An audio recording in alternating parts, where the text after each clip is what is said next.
It is Top 5 Tuesday here on Main Street Sports Today, presented by the Tennessee Orthopedic Alliance of Columbia. I'm Maurice Patton. That's Wade Neely. We are coming to you from our respective homes, and we'll be here with you for the next couple of hours talking local, regional, and national sports topics, going from preps to pros, as we like to say sometimes. And so, looking forward to doing so. Big Tuesday show. Wade, are you ready? Well, I'm ready to rock and roll, man. It's a great Tuesday. It is cold as all get out, but it is a great Tuesday nonetheless. And we got a lot to covering, like you said, preps to pros for sure, but I'm going to cover a wide swath of topics today. Absolutely. I don't think it's as cold as it was yesterday, for what it's worth, which yeah, which kind of tells feels you a how little cold better. it was yesterday.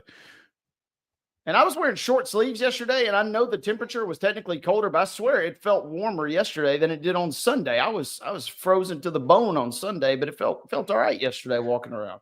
I meant to admire your shirt yesterday. That was some sort of a UT Southern shirt, wasn't it? It had Close with the UT. We were yeah. rocking the Utah Tech. I'm a big Trailblazers guy. So Oh, wrong UT. My bad. Yeah. Okay. Well, I couldn't. There was some type of an animal on there, and I couldn't figure out what the connection was. So yeah. Um, yeah. Interesting. Little subtle Utah Tech love there for Wade as we were out at Zion Christian for their inaugural Martin Luther King Day Classic. So, good stuff. But yeah, I was a little thrown by the short sleeves for sure.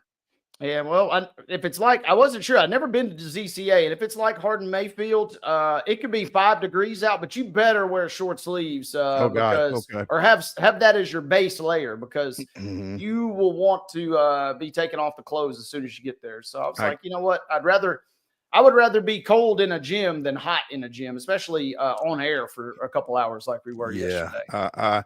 I don't disagree with that. Having spent a few nights in the iconic McQuitty Gym down on the Lipscomb campus in particular, it was one of the worst like that. No matter how cold it was outside, you were going to sweat in the gym. So, yeah, I get what you're saying there. And I will keep that in mind if I ever find myself at a high school basketball game in Pulaski as well. Um, Second hour of today's show. It is Tuesday, and so we will be visiting with the Blue Raider voice, Chip Walters, talking all things MTSU. Guess we'll talk about a trip to Bowling Green for a certain team that did not go as well as any of the three of us would have liked, but it's okay. They'll be all right. Meanwhile, big win for the team that was able to stay at home Saturday in 100 Miles of Hate. So we will get to that with Chip in the second hour. In the next segment, we will be visiting with Blake Lovell of Southeastern 16 as the Southeastern Conference men's basketball continues to entertain, if nothing else. This weekend was, pretty much like every weekend has been to this point, and it feels like it's just going to continue to be that way. So, as Wade likes to say, you bought the ticket, you ride the ride. It's going to get crazy. So, we'll be talking with Blake about some of that here in the next segment. Also, there was a little college football game last night. We will share some thoughts on that. We'll talk a little NFL. There has been a coach named at an NFC North team, and another coordinator looks like he's on deck for Wade's team as well, it seems. So we'll get into that a little bit. We'll get into some NBA, some Major League Baseball hot stove talk. Are the Los Angeles Dodgers going to be the ruination of the sport? We talked about it a little yesterday, and we'll talk about it a little bit more today because it feels like the Dodgers are just twisting the knife at this point with free agent signings and that kind of thing. Another one either in the offing or is final right now. So we'll get into that a little bit as well. And it is Top 5 Tuesday. Wade and I will give you our thoughts on the top 5 college football national championship teams ever. So stick around for that. Should be fun. Wade, what do you think? Should we get started? I'm over here itching, partner. Let's do it. Let's do. I like that. I wish we could. Well, anyway, let's give you yesterday's results and today's schedule on the rundown. This is the Rundown. Lock and load, gang. The Tuesday rundown is off and it is running. Let's go to the scoreboard from last night. And let's start with girls high school basketball, where it was Good Pasture defeating DCA 67-36. Nashville Christian all over Clarksville Academy 65-19. 70 points for the Richland Lady Raiders as they turn back the Tennessee Heat. 70-18 was your final in that game as part of the MLK Day Classic at Zion Christian. Also at that same venue, Wayne County defeating Lead Academy 75-20. Trousdale County slipping by Westmoreland. Close ball game, fun one. It sounds like 39-35 was your final. Other score from yesterday in Murray County, it was East Hickman defeating the host Zion Christian 71-30. Boys basketball action. Tennessee Heat defeating East Hickman, nearly put up 100 points in that showdown. They win at 99-65. Let me just tell you, corner threes were open for the Tennessee Heat in that matchup. They were letting them fly, huh? They absolutely were. Yeah. And making their fair share, it sounds like. Again, 99-65, that final big win for Tennessee Heat over East Hickman. Joe Burns on top of East Robertson last night, 63-47. Good Pasture winning over DCA 78-38. Webb School takes care of Grace Christian Franklin 61-56. Lead Academy, great ball game. This one sounds like at ZCA. Lead Academy 83, Wayne County 76. Richland dispatching the host Zion Christian in the finale last night, 86-52.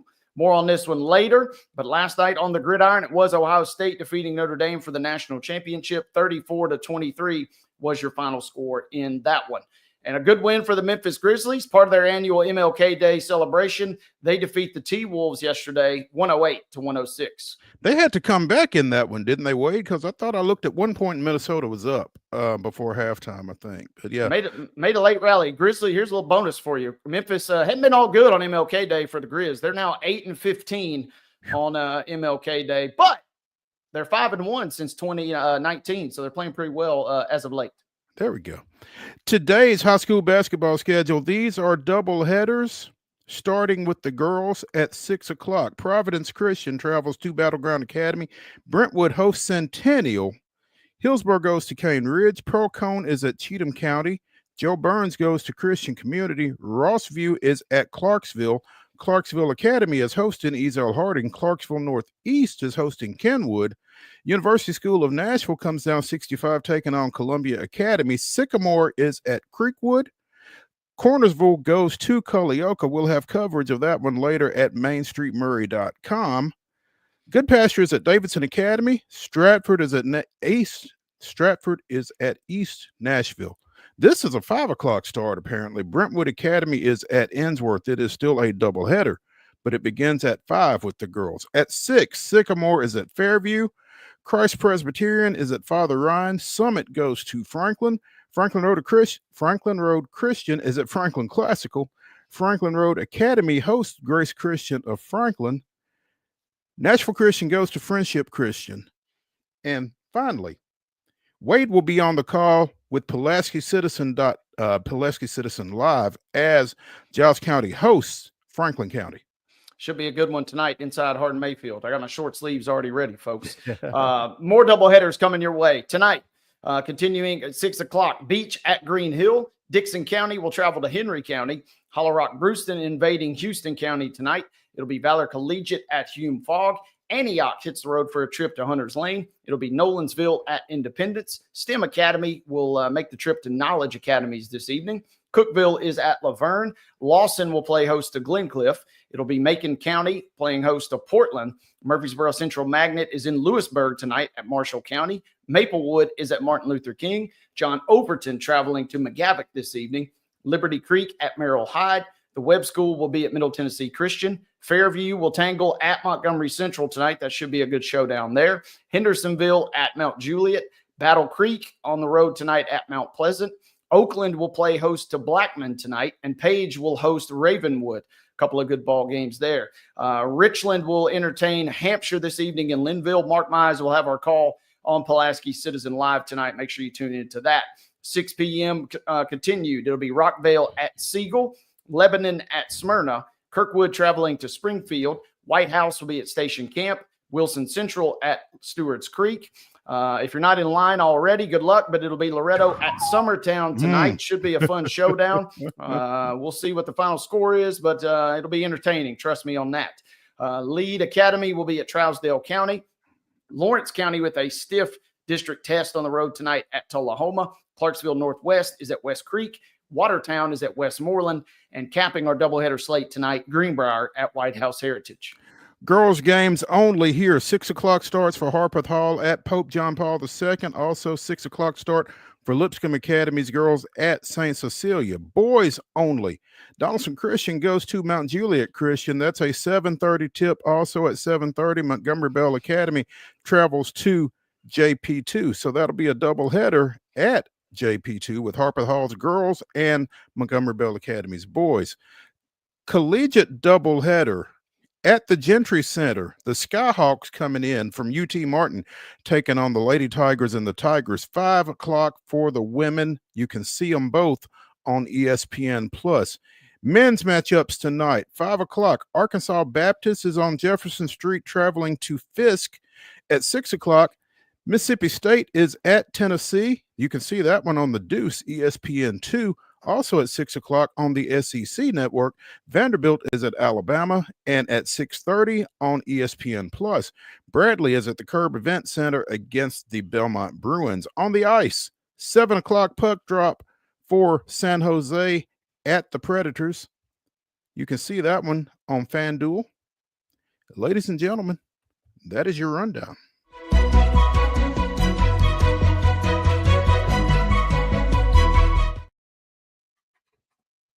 Your top story brought to you as always by the fine folks over at Piggly Wiggly in Neely's Mill in Columbia. Be sure and check out their delicious daily deli lunch options available from 11 a.m. until 6 p.m. Also, their hand-cut meats and everything is cost plus 10% at the cash register. Piggly Wiggly, Neely's Mill, Columbia, bringing you our top story. And I can pretty well promise you that this guy will not be our top story tomorrow. But Blades Brown, the golf phenom who should be a junior at Brentwood Academy, or should be a junior somewhere right now, missed qualifying for the upcoming Farmers Insurance Open yesterday. He was 5th out of a large field, but the top 4 go. They had 4 exemptions. He was playing for one of 4 exemptions. He finished 5th in a playoff, losing to Chris Corte. Both of them were 3 under after 18 yesterday, and Corte got it done ahead of Blades to finish out and grab that 4th and final spot. Unfortunately for Blades, but I'll tell you, I'm really fascinated by this story, and sorry, y'all gonna have to hear about it. So. Well, it's worthy. I mean, it's interesting on a number of fronts. We obviously got the local angle. You're talking about some history. We mentioned his epic run during that second round out at the Amex over the weekend. That was the lowest score with his 64. That was the lowest score by a player under 18 in the last 40 years.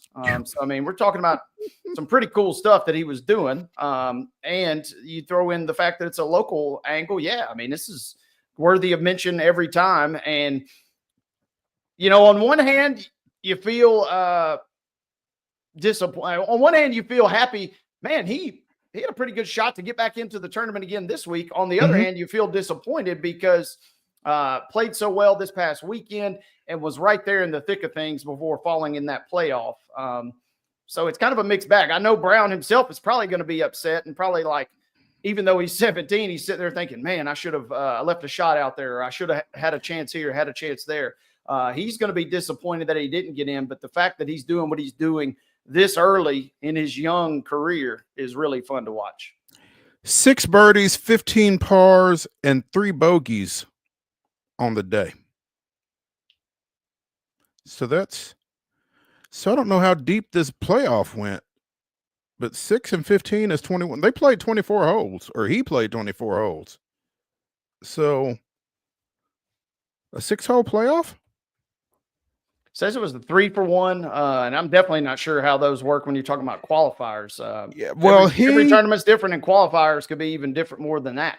Yeah, again, Chris Corte and Pogi Yanagi were all tied at 3 under. So I don't know how far they had to go into the playoff situation, but again, his breakdown for the round was 6 birdies, 15 pars, and 3 bogeys. And 3 bogeys out of 24 holes ain't too bad, I wouldn't think. But like you said, the 17-year-old is probably thinking that he could have gotten this taken care of a lot sooner than a playoff. But that's the mindset that you have to be successful out there, though, at the same time. So, we will be talking about this kid because, for all the reasons Wade just enumerated, it's really a fascinating situation all the way around. So, former Brentwood Academy golfer Blades Brown misses qualifying for the Farmers Insurance Open this coming weekend on the PGA Tour. We will see where he is next, and we'll keep you posted. Let's go ahead and take a break here on Main Street Sports Today, presented by the Tennessee Orthopedic Alliance of Columbia. When we return to continue Top 5 Tuesday, we'll be doing it with Blake Lovell of Southeastern 16, talking a little SEC basketball. Stick around.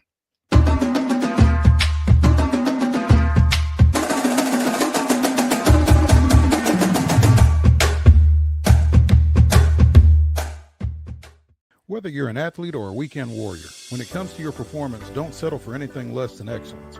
We're proud to announce that Mid-Tennessee Bone and Joint Clinic is now Tennessee Orthopedic Alliance of Columbia, where we are redefining sports medicine and orthopedics. Tennessee Orthopedic Alliance's team of expert sports medicine physicians understands the unique demands of your body.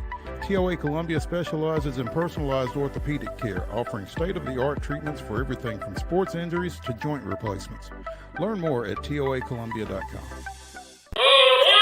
Step into the Lionel retail store at Opry Mills, Nashville, and you'll be captivated by all the magic of the 123-year history of Lionel trains.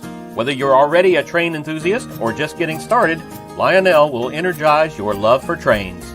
NASCAR fan? Come check out your local Lionel station to learn all there is to know about model trains and die-cast NASCAR collectibles.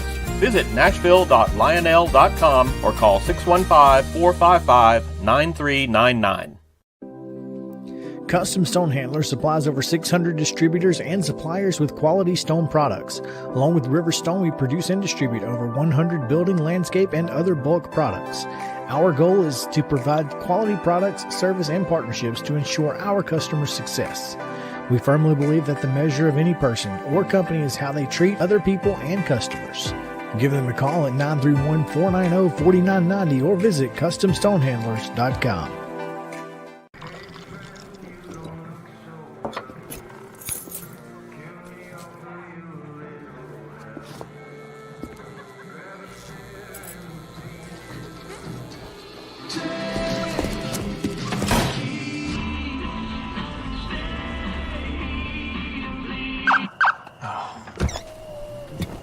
You're seeing the signs too, right? What signs?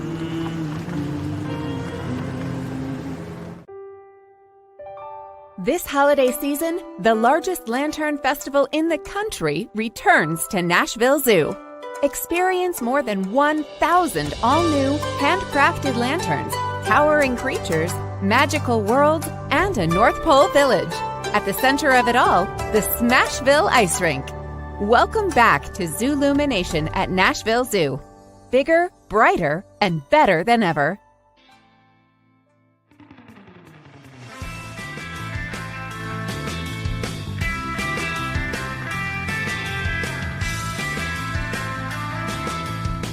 Top 5 Tuesday continues here on Main Street Sports Today, presented by the Tennessee Orthopedic Alliance of Columbia. At the bottom of the show, our final segment, Wade and I will give you our top 5 college football champions. So stick around for that.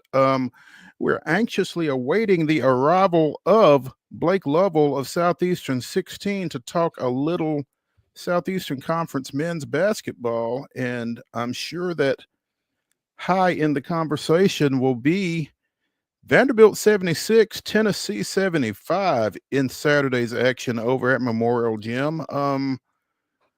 Between that and the women's win by 1 point over Tennessee, a lot of folks are wondering, or a lot of folks have decided that Memorial Magic is back. Let's ask Blake Lovell. Blake, is Memorial Magic back? Well, I mean, it was for that moment for sure, guys. Yeah, I mean, it's hard not to say yes when it comes to, looking at it on both sides, right? I mean, I think certainly both programs are headed in the right direction. I don't think there's any question about that in terms of comparing it maybe to past eras, in recent history. So, yeah, I mean, I think on the men's side, I mean, if you're a Vanderbilt fan and you were asked in any combination that you're going to be 15-3, 18 games into the season this year, you would have taken it no matter who the wins were against. Just, again, based on the fact of how sort of these seasons have gone, and you've had non-conference losses in recent years that you just kind of shake your head at. So, yeah, I mean, I think for them to both be where they're at right now, and I think they've got to be feeling pretty good about the basketball programs. As you mentioned, 15-3 the Commodores are right now. Do you have to kind of reassess them at this point compared to, any thoughts that you may have? And I don't mean you, Blake Lovell. I mean just basketball analysts and the like. Do you have to kind of reform your take on Vanderbilt? I think I saw a bracket today that had them as an 8th seed in the NCAAs. I mean, do we have to recalibrate our thoughts on Vanderbilt at this point, or is the SEC schedule going to catch up with them at some point? Yeah, I mean, I remember back this summer, like we were looking at them as though, hey, like this could be your SEC sleeper type team. And the one thing that kept holding us back was, well, what about like the size, right? They're not a big team. Mm-hmm. They're going to be, everyone makes a joke about the 5-point guards, and everybody's listed as a point guard and all this stuff. But I mean, it's kind of worked. And so, the Jalen Carey, with him playing the way he's been playing, especially look at the impact he made in that game on Saturday against Tennessee. I said I thought the difference in the game would be Milicic and Okpara. I thought they would just be too much for Vanderbilt, but that wasn't the case. And so if they're playing like this and they're getting that kind of production out of him, then I think it does have to, you have to reassess some things, because their guard play has been so good. I mean, they're using the formula that's working for, let's say, a team like Ole Miss.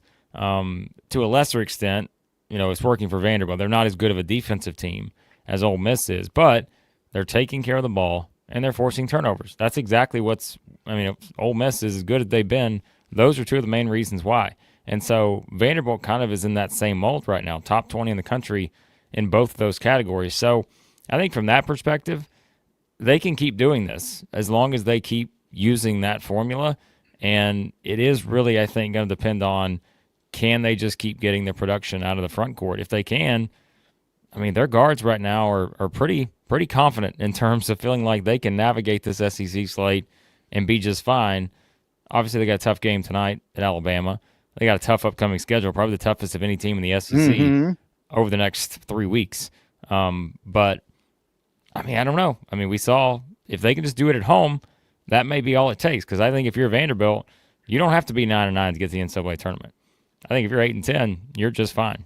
So, yeah, and that's what I'm wondering, Blake. And obviously the Tennessee win is so emotional, and the fan base is fired up. But Vanderbilt's kind of in a spot where they'll take any win they can get in this league to kind of just keep stacking them. But you kind of, I was listening to you talk, I'm wondering, does the Tennessee win, considering where they're ranked, and obviously if they pulled off a big one tonight, do these feel like double wins almost, knowing that you're beating kind of really top 10 teams? Does that buy you some credibility later down the road if you drop a game or two you're maybe not supposed to? Yeah, for Vanderbilt, I think especially, and I think it goes for teams like Vanderbilt. I mean, Missouri is, boy, what they've been doing lately, and we'll see if they can win tonight at Texas. I think it's a tough spot, but the similarities between like a Vanderbilt, a Missouri, I mean, even a team like Oklahoma, who's kind of put themselves in a rough spot now, but they all had non-conference schedules that are going to rank pretty low in terms of the strength, right? If you look back, like right now, if I'm looking at KenPom, Vanderbilt's non-conference strength of schedule 346, and I mean Texas, another one of those teams. You look at their non-conference strength of schedule 353, and so these are teams that have kind of been bunched together in like the NCAA tournament projections and all that. If you can win these games, that again, you're talking about a team that's in the top 5 in the net in Tennessee. If you're winning those kind of games, the committee's going to care way more about that than they are that non-conference strength of schedule. And so I think that's the big difference. Now, if you were going through the SEC and let's say, which this isn't Vanderbilt's schedule, but let's say it was, and you beat South Carolina twice, LSU twice, Arkansas twice, Oklahoma twice or whatever, right? That combination is not going to get you there. But that's not their combination. Like they're not going to play, LSU twice, South Carolina twice. They're going to play all these teams. Every team remaining on Vanderbilt's schedule right now is a projected NCAA tournament team -2. Arkansas is not even there. Texas, I would say, is still going to make the tournament, in my opinion. So if you throw, and it's wild to think the only team not in that category is Arkansas. I mean, just think about that for a second. Of all the games left, Arkansas is the only team that we don't think may make the NCAA tournament. They have like an 8 or 9% chance, according to the computers right now, to make the tournament. So that's the thing. Even if you drop a game, let's say to an Oklahoma, that's not a bad loss. You drop a game to a Texas, that's not a bad loss. And if you're still getting to that magic number of 8, which you only need 5 more of those wins are going to come probably quad 1 type wins, right? I mean, they're all going to be. And so that's the luxury of any team in the SEC this season. Usually you'd be able to use the non-conference strength of schedule to say, well, you got to put that team a little further back. This year, it's just going to keep pushing teams forward because these good wins are going to outweigh everything else. Blake Lovell of Southeastern 16 joining us here on Main Street Sports today, presented by the Tennessee Orthopedic Alliance of Columbia. Blake, how did we get here? I mean, how did we get to the Southeastern Conference as we sit here on January 21st, 2025, being inarguably the top conference in the country? Yeah, it takes a lot to come together. I mean, we know we've had these conversations for years about when did the SEC really make this push. It was probably 2016-ish, something like that, where you felt like there was starting to be a little bit of that swing towards maybe we're not there yet. Maybe we're going to still have another couple of those seasons where it's like, uh-oh, we better turn it on. But like we're putting the pieces in place. And I mean, let's call it what it is. I mean, I think the NIL era is going to benefit a place like the SEC. It just is. And it's gonna hurt some of the other conferences. It just means more, right? Yes, it does. Why do we have some of these blowouts we had in non-conference schedule? It's because maybe those mid-major schools are having a tough time catching up when it comes to being able to be on that same level. And so I think that plays part of it. But like I mentioned too, you also need it to just be something where everything kind of comes together for everybody at the same time. And that's kind of what's happened, where, you just kind of have the perfect combination of things, whether it is NIL, whether it is just coaches who have success in the transfer portal, have been using it now for however many years that, we've seen coaches using the transfer portal, and they're understanding what it takes. What's going to be interesting is when you get now these guys that feel like you've been in college for 7 or 8 years after this year, does that change anything significantly for the SEC? I don't think so. I think you're still going to have the SEC getting most of the top talent. And again, I think good coaching matters too. Like it's coaches that have been successful, and think about just the influx of coaches that have come into this league in recent years, right? I mean, look at what Chris Beard did at various stops. Obviously, when people bring up the Texas stuff, if you're talking the on-court product, hey, this guy got to a national championship game. All these different guys that have keep coming into this league and just having success. So, yeah, I mean, it's a lot of things, but it is interesting to think about the idea that by the time this season is over, in March, early April, this particular SEC season could very well go down as the best ever for any conference. Because the only conference right now that is pacing it, if you look, we keep bringing up like the Ken Pom stuff. He does his rankings of conferences every single year. The ACC, from a rating standpoint, I think is like plus 21.37 right now, all time. That's 1997 ACC. The SEC is about to cross that 21 mark, which they pretty much gained like 100 points over the past month or so. Yeah. If that happens, the SEC, this will be the greatest season of any college basketball conference ever in terms of the ratings. Remarkable to think about. Blake, as we kind of get close to the crazy to think about, but kind of get close to the midway mark of the league slate. I've asked you this before, but I'm kind of always curious on your pulse. You mentioned Arkansas, who I think we would undoubtedly mark down as kind of a big disappointment at this point, but someone other than maybe Vanderbilt that has kind of caught your eye, whether they're ranked or not, has been a pleasant surprise in your mind. Yeah, I mean, I think you can certainly just pick the two that have probably been the biggest sort of ones for different reasons, maybe in terms of like turning their fortunes around. I mean, Missouri is I think the clear choice, just because, I mean, look, they didn't win a game last year, and as the resident Dennis Gates hype man, I was having a lot of fun that first season whenever he got there, and they were picked whatever they were, 12th or 13th in the league, and he took them to the tournament. They won a game, finished whatever 4th or 5th in the SEC that year.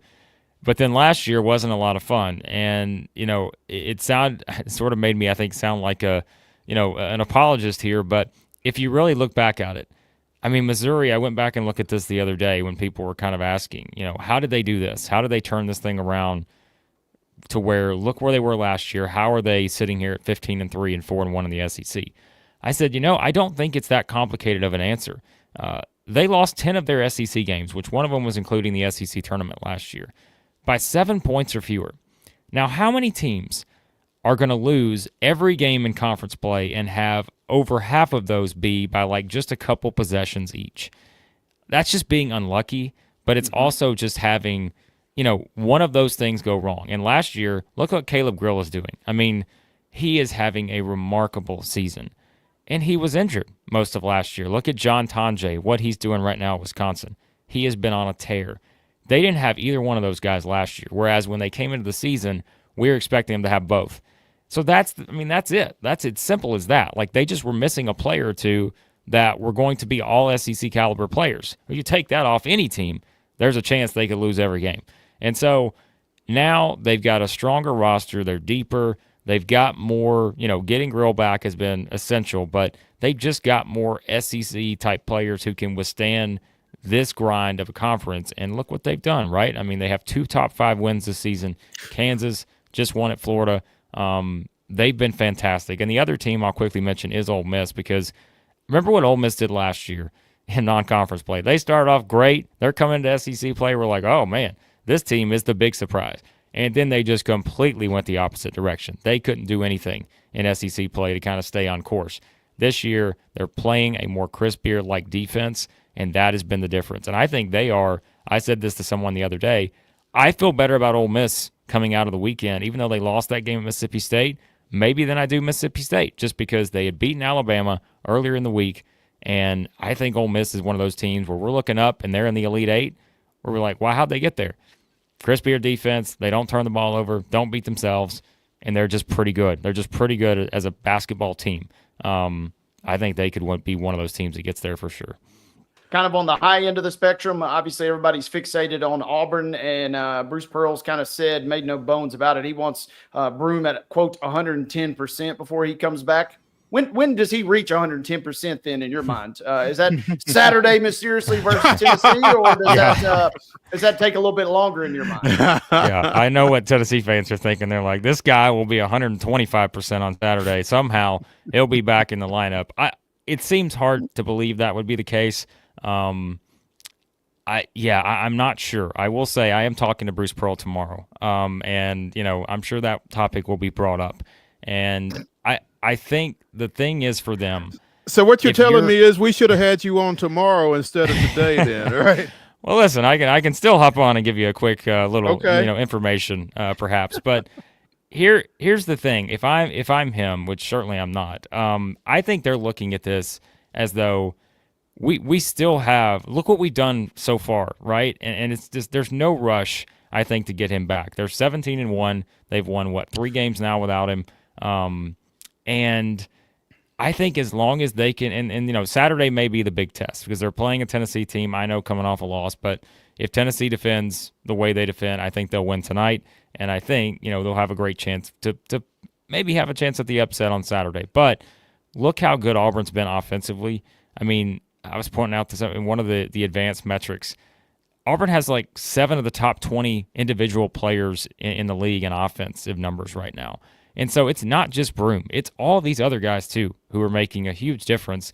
And so I don't know that they'll be in such a huge hurry because when I look at everybody else's schedules the rest of the way, there's no way to accurately predict who's going to, compile losses here or there. The schedules are just too difficult this year.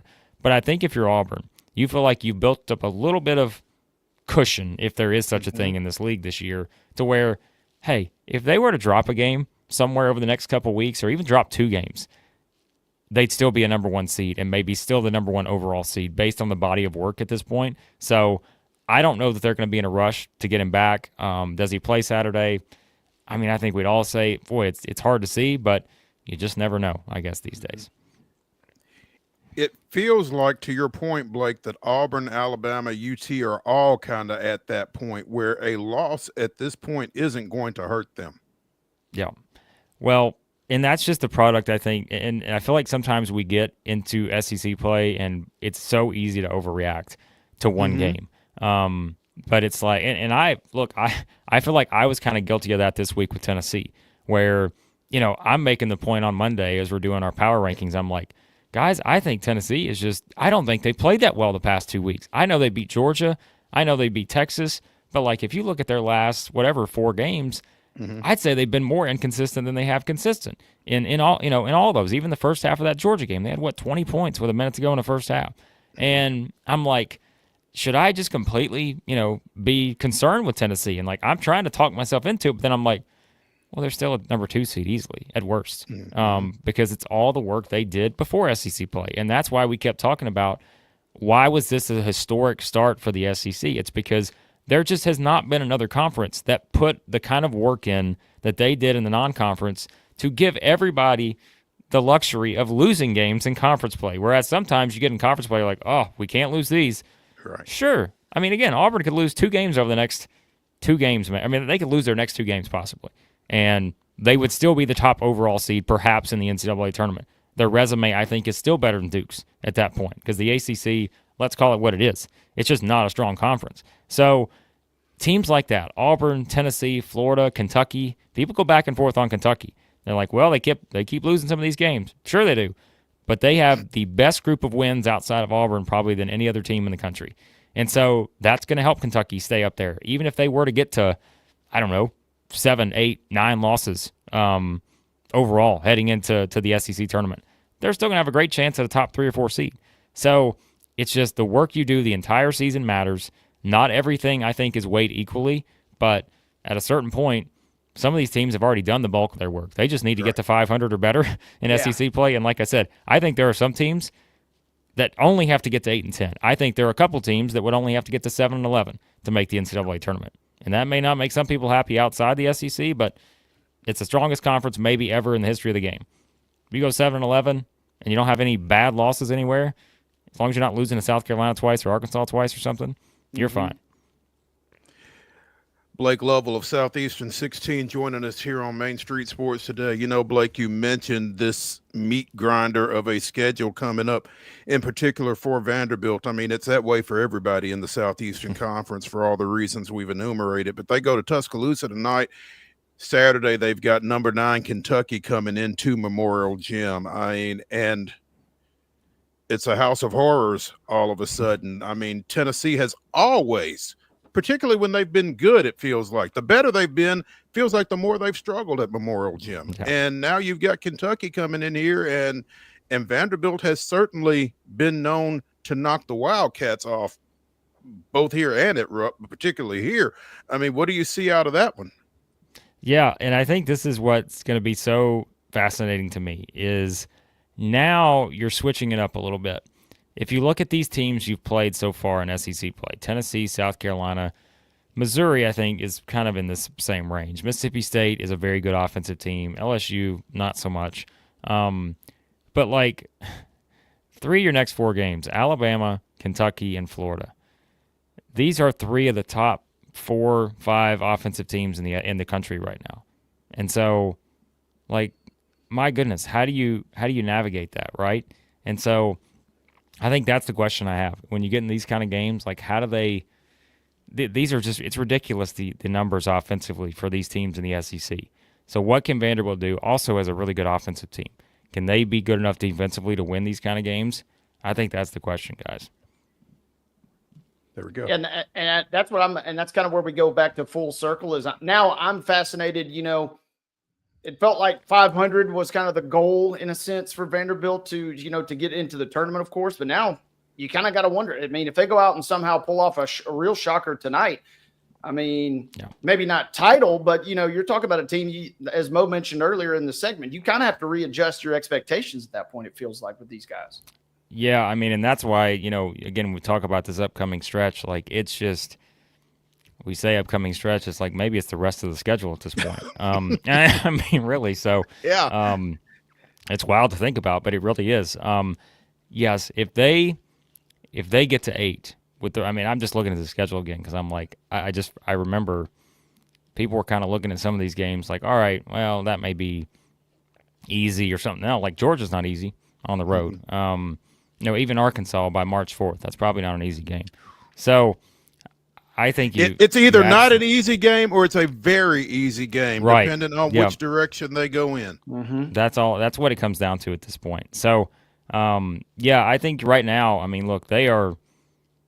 I think if they win a couple of these games over the next couple of weeks, assuming you don't lose out or anything like that, I think you're feeling pretty good about your NCAA tournament, projections, just because I think they'll have enough wins at that point just to be like, hey, we've still done a lot of good work. And again, that outweighs the non-conference strength of schedule. And the wild thing to me is, I think about this, I'm like, let's say Vanderbilt makes the NCAA tournament. They wind up getting there as a 7 or 8 seed, something like that. In any other year, Mark Byington would be the obvious SEC Coach of the Year. This year, he may be 4th or 5th on the list, And so, think about all the different guys you could put in that category right now. Mm-hmm. Like, you'd put Byington, you'd put Dennis Gates, Chris Beard, and just keep going. Like, and the problem is, like, some people wouldn't put Bruce Pearl in there. I'm like, are you kidding me? He's got one of the best teams we've ever seen to this point when you look at the metrics. He should absolutely maybe be at the top of the list based on what Auburn has done. And so it is that's the kind of year it's been. Like, if Byington gets them to the NCAA tournament, it will be one of the the better coaching jobs, better turnarounds we've seen in this league in a while. It just may happen to be in the same year where 3 or 4 other teams and 3 or 4 other coaches are doing things that might be even better than that. And so it's wild to think about. Blake Lovell of Southeastern 16 joining us here on Main Street Sports today, presented by the Tennessee Orthopedic Alliance, bringing knowledge as only he can. Blake, we appreciate it. Going to let you get out of that cold garage and go thaw up, but we will talk to you soon, possibly tomorrow, to see what Bruce has to say. Yeah, I'll let you guys know if there's anything juicy coming out of that. So please, there you go. Sounds good. We appreciate Thanks, it, man. guys. Thank you. Thanks. All right. When we continue here on Main Street Sports today, again, it is Top 5 Tuesday, the final segment of the show. Wade and I will give you our top 5 college football championship teams. In the next segment, speaking of, we're going to talk a little college football championships. Stick around after this.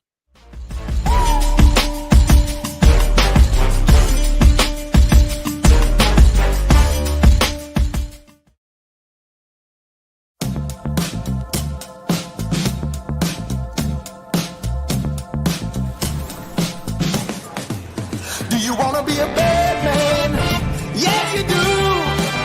Do you want to taste sweet salvation underneath the summer moon? Do you need another hand now?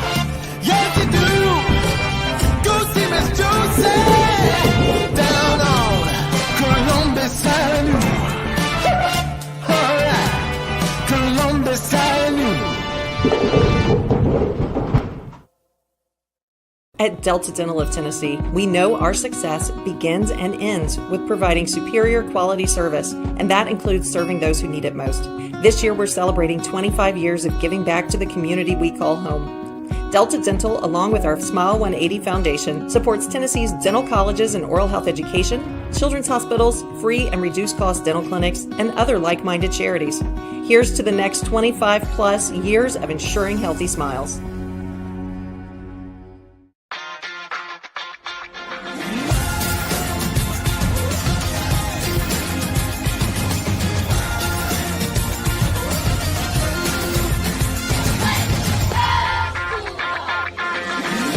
Whether you're an athlete or a weekend warrior, when it comes to your performance, don't settle for anything less than excellence. We're proud to announce that Mid-Tennessee Bone and Joint Clinic is now Tennessee Orthopedic Alliance of Columbia, where we are redefining sports medicine and orthopedics. Tennessee Orthopedic Alliance's team of expert sports medicine physicians understands the unique demands of your body. TOA Columbia specializes in personalized orthopedic care, offering state-of-the-art treatments for everything from sports injuries to joint replacements. Learn more at toacolumbia.com.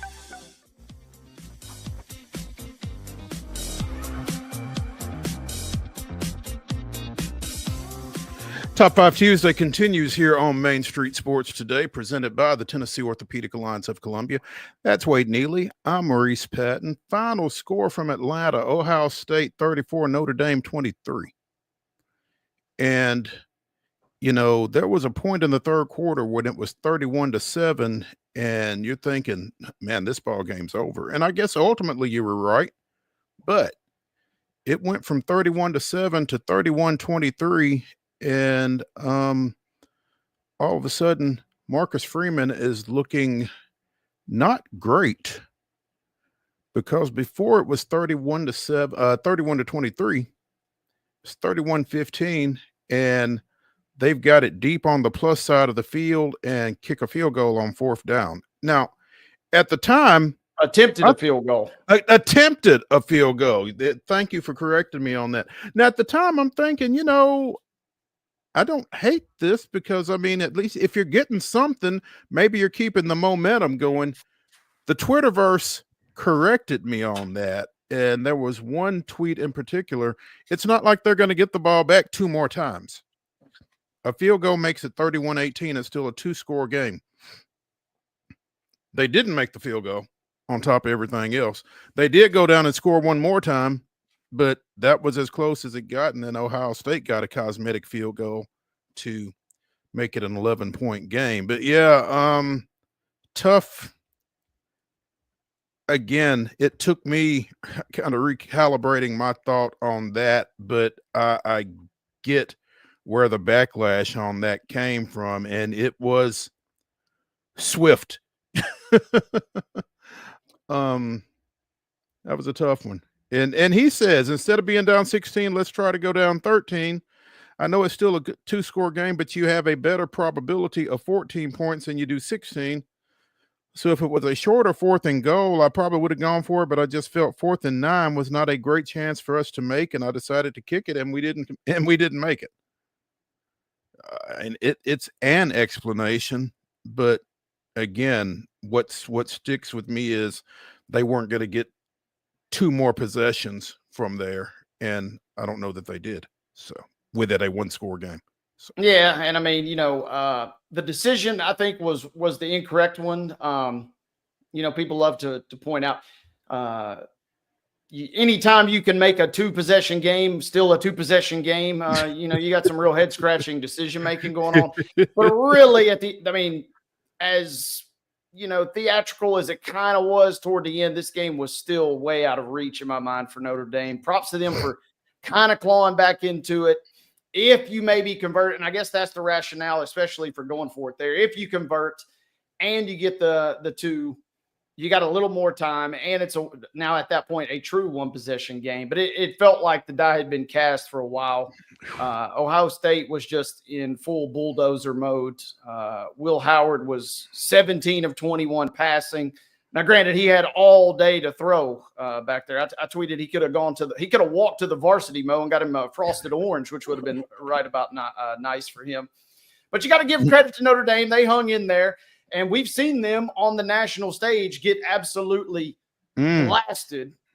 And for 2.5 quarters, that was kind of the case, but that shows a lot about the team, and that shows a lot about the moxie and how much they believe in their head coach, that they were able to still rally and make it a little closer and have a legit kind of shot right there if they had maybe got one last stop before Ohio State ran it out. You know, to your point, when Quinshon Judkins broke that long run early in the third quarter to get them down inside the 10, you felt like that was it.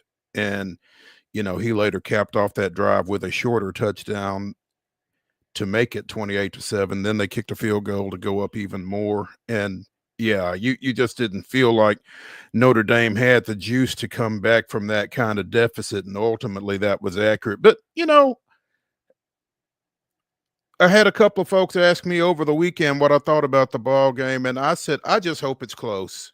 And I'll take 11 points when you consider the way Ohio State has been playing throughout this postseason. I thought it was a relatively entertaining game. Like I said, I know some folks checked out at 28-7, at 31-7, that kind of thing, but I kind of thought, you know, I don't think Notre Dame's going to come back, but I don't want to miss it if they do, so I'm going to stick around and see what happens. And it got just interesting enough to be entertaining, I think, without necessarily scaring the Buckeyes, as it turned out.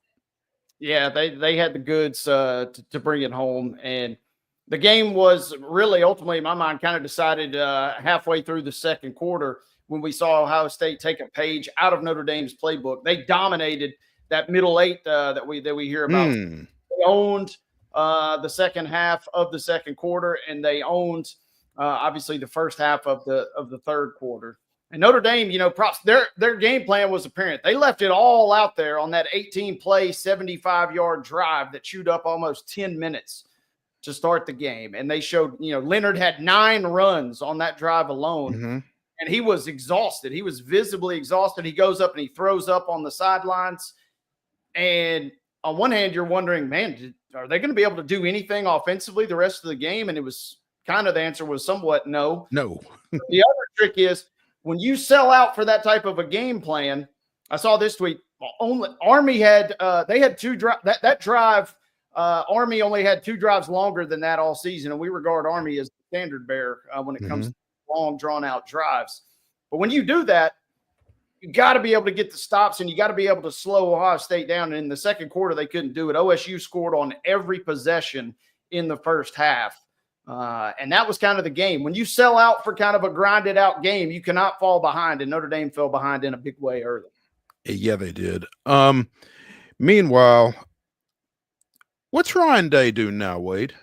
Because, I mean, there's still the Michigan thing, and I don't know if Ohio State fans have forgotten that. If they have forgotten it, I don't know how easily it would be for them to remember it.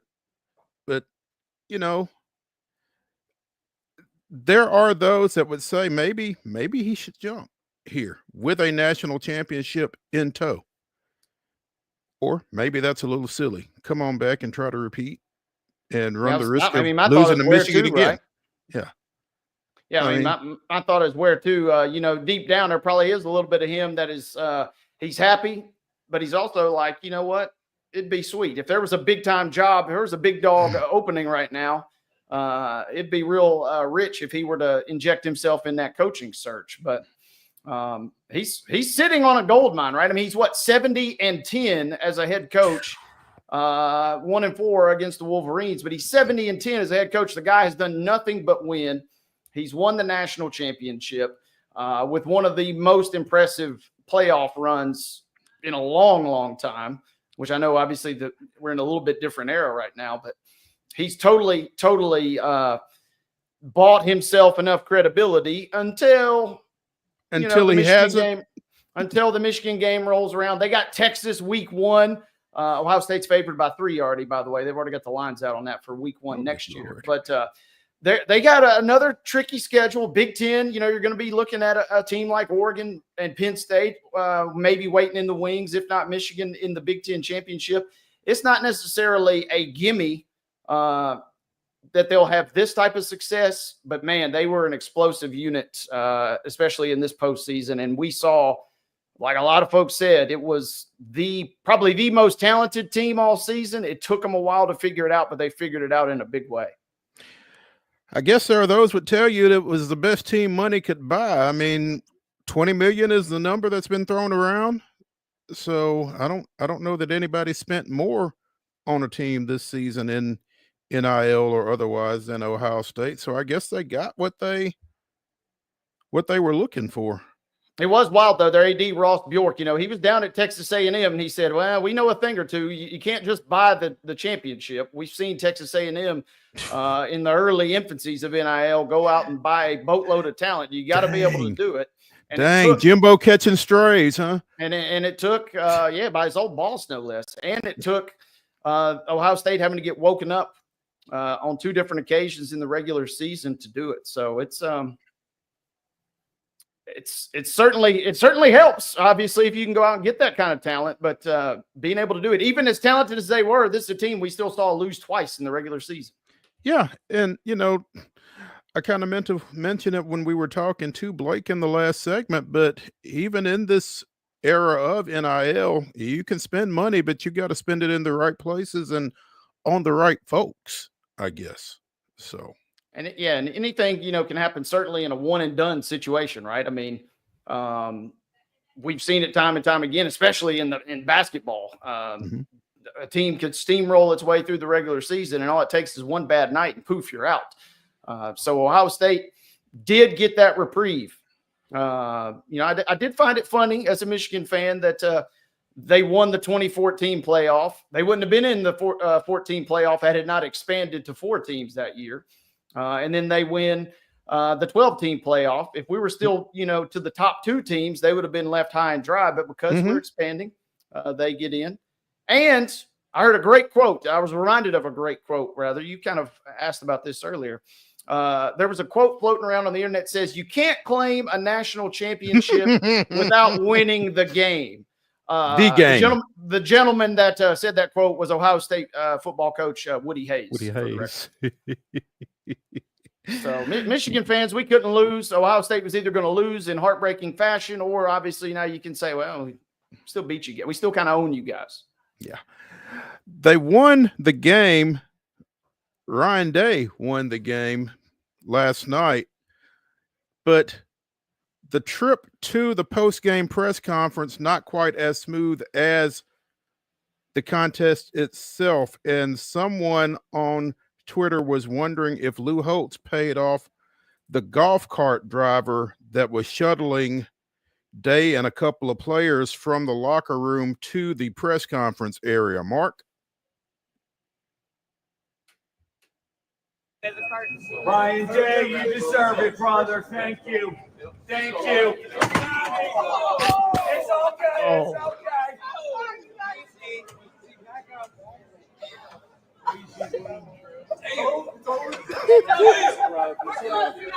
That was the first time I've seen the video live. I had seen still photos of the aftermath, but yeah. So he's got whiplash now. That was like Austin Powers when they get stuck in the tunnel, man.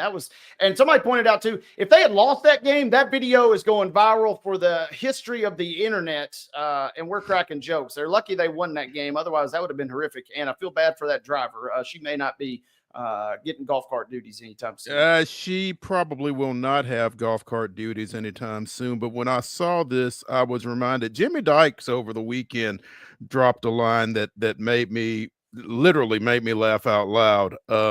You'd rather have a rough ride than a smooth walk. I'm not sure that Ryan Day would agree with that one after last night, but at any rate, congratulations to the Buckeyes, your 2024 national champions, and obviously the number 1 team in the Associated Press top 25, for what that's worth at this point. Ohio State, Notre Dame 1-2. Oregon, Texas, Penn State, Georgia, Arizona State, and Boise State are your top 8. Coming in at number 9, the University of Tennessee. Make of that what you will. Indiana's 10. Ole Miss is at 11. Go down to number 16 to find the Crimson Tide. Missouri finished 22nd. And that is your SEC representation in the final top 25, which is pretty much obsolete, I would think, in light of a 12-team playoff. But at any rate, there you have it. Our number one of Top 5 Tuesday here on Main Street Sports Today, presented by the Tennessee Orthopedic Alliance of Columbia, is in the books. When we come back for our number 2, we will be joined by the Blue Raider voice, the pride of the dimple, Chip Walters. Stick around.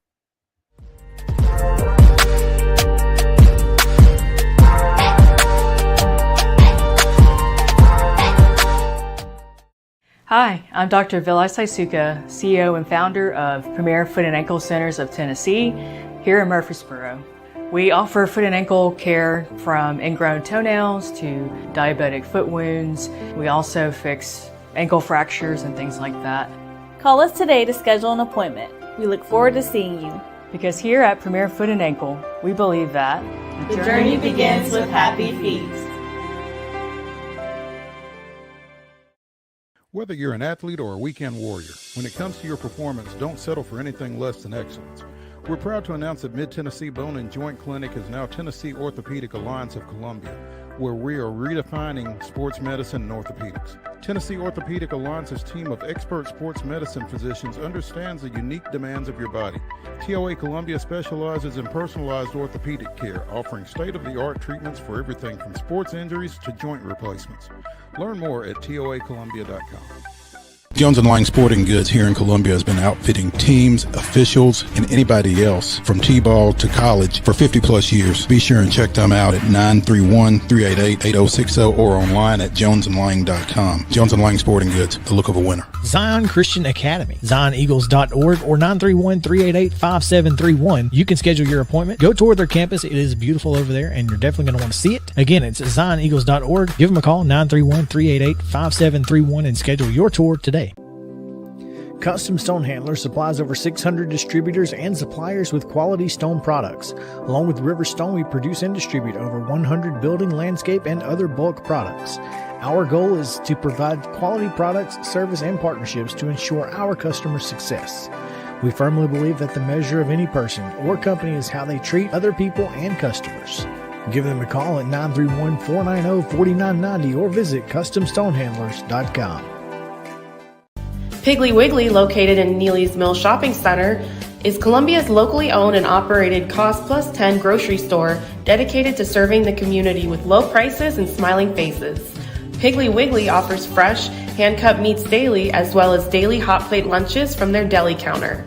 You're certain to see smiling faces and a helping hand when you're here at Piggly Wiggly. Come by and check out our fresh produce, high-quality meats, and more. Down home, down the street, we'll see you at the Pig.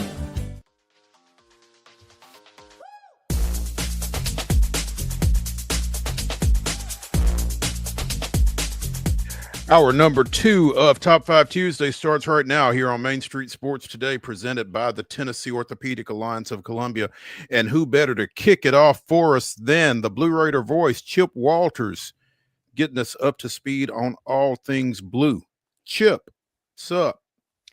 I'm just amazed looking at the videos on Twitter of people having snowball fights on Bourbon Street, snow on Orange Beach, Alabama, 2 inches of snow in Pensacola. It's and then somebody brought up some video of the Independence Bowl, the year that Mississippi State and Texas A&M played in Shreveport in a snowstorm. But snow is going to have along the Gulf Coast.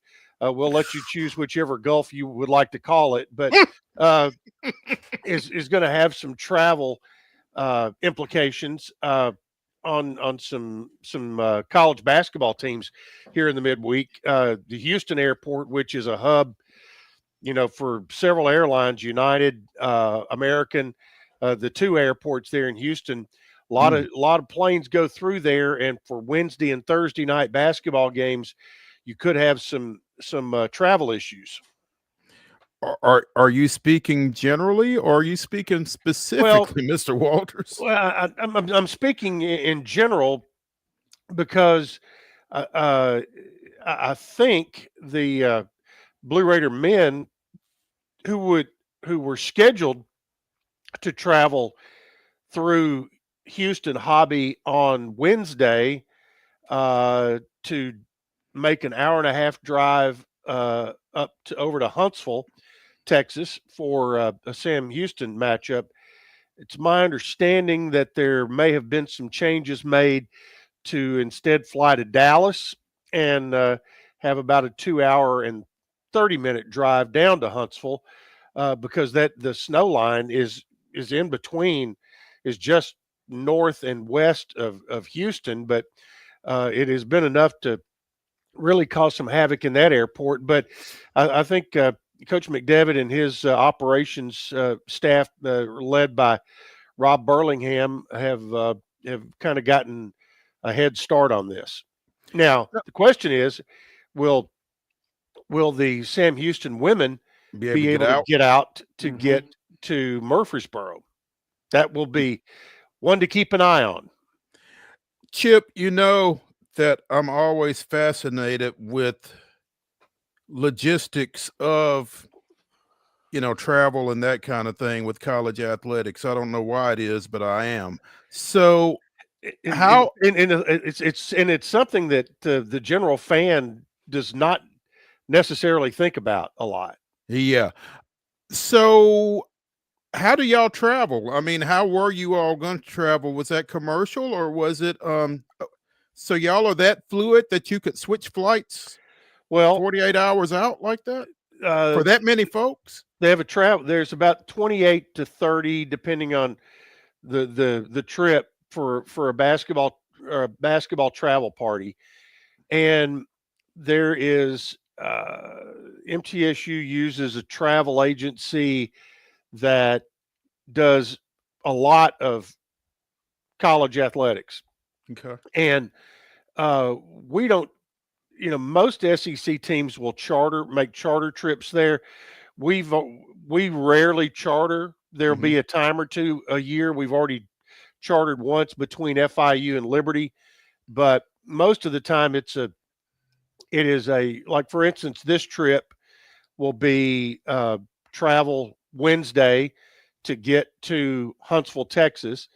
They looked at, what is going to be the best way to get from Huntsville to Ruston, Louisiana.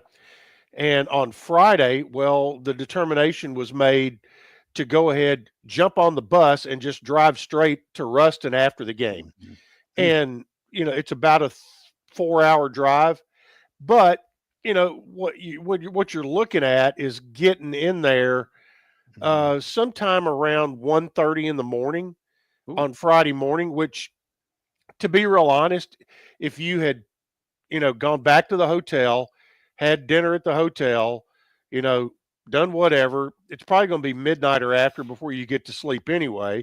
Then you've got to get up, go drive to Houston or wherever, Houston, get on an airplane, make a short flight to Monroe, and then get out there. So it's just really easier, and just to get on the bus and go. Then you'll get up, have about a 10:30 breakfast on Friday morning. So you'll get 7-8 hours, close to. You'll get the opportunity, and plus all the guys will sleep on the bus. I'm not a bus sleeper myself, but all the players will go to sleep on the bus, and then you'll practice Friday night. Then you'll play Saturday evening, and then you'll fly out of Monroe on Sunday, get back home about 3 or 4 o'clock Sunday afternoon. So it's not, it can be a bit of a grind.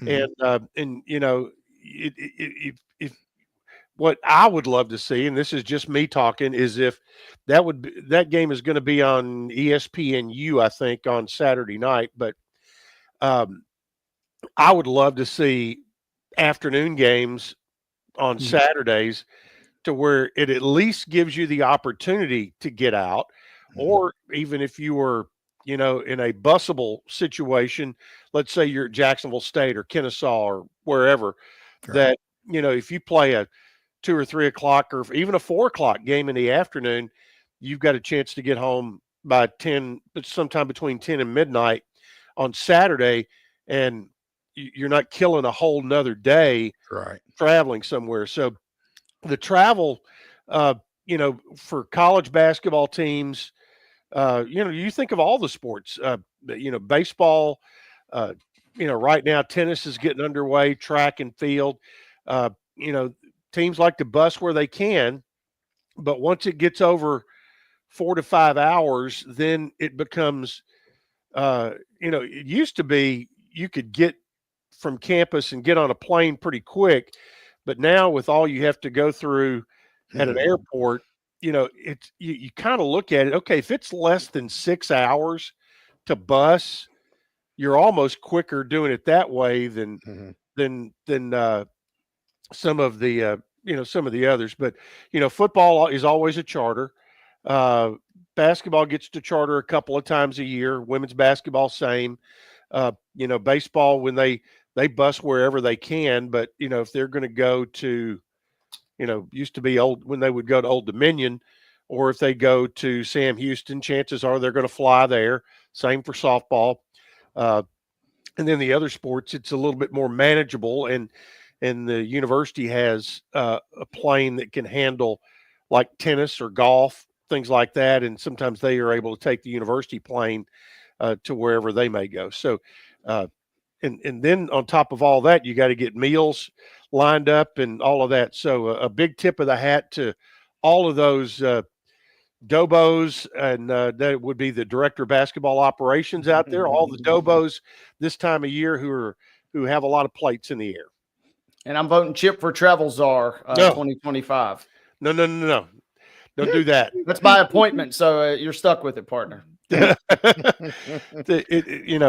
McDevitt called me last night, and he goes, he knows that I've traveled a lot with teams over the years, and just said, "Hey, what do you think about this?" And he knows I'm a weather nerd too. He goes, "What are you seeing in the weather?" So, it's funny, he'll ask me every once in a while, but he keeps his nose to it, and obviously he wants to make sure that he does not, change.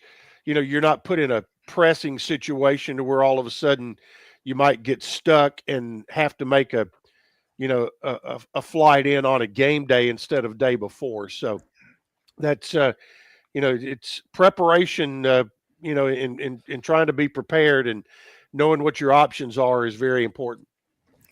In keeping with your weather nerd status, Issam Mustafa has been on a warming trend here over the last few games, and Saturday's 71-57 win over Western Kentucky was no different. 11 points, 18 boards. 18 of the team's 42 rebounds went to the old guy. Let's do the math here. So he had 11 and 18, so that is 55 and 36 in the last 3 games. You'll take that, won't you? Yeah, I mean, it's quality work. And he was really good. He's got a ton of moves, and got his scoring going. His footwork is what really makes him a great rebounder. That, and he's 6'9", 230, 240. That doesn't hurt, but but he really knows how to play. He really knows how to play, and he knows how to get position. He was a really good soccer player as a kid, which the footwork that he learned in soccer has been and he credits it himself when you talk to him. He credits his soccer career as much as anything of giving him such good footwork in basketball. And Western really didn't have a lot of answers for him. Right now, without Babacar Faye, Western is lacking a bit in the post, and when Middle tried to expose that a little bit with Issam, and they were able to do it. And also, you had Cam Weston, Justin Porter, and Jalen Counter all really played well. And when you have 3 guards playing as well as they played the other day, your team is going to be hard to beat, if they're all playing well. 4 guys in double-digit scoring in that win over Western. JP with a with a team high 15. Cam with 14, Counter with 13, and then Mustafa with 11 in that 71-57 victory. Always like to beat those guys in red, obviously, which takes us to the other end of 100 Miles of Hate, where Western Kentucky snapped MTSU's 33-game women's basketball conference win streak with a 63-58 victory. As we talked on this show earlier in the week, it's not like Western is a bad team. It's just that we don't like to lose to them. Well, that's right. And you don't like to lose at all. And Rick Insel really doesn't like to lose. And, they'd won 33 in a row. And, it's like, okay, that's going to come to an end at some point, but it's like, you don't want it to come to them. Right. And that's just, that was, so, that may be why Sam Houston's women might have some travel problems coming in, It might be prudent of them if they suddenly can't get here, huh? Just, couldn't get out. Sorry, and, but, especially right now they're in 10th place in the league. But the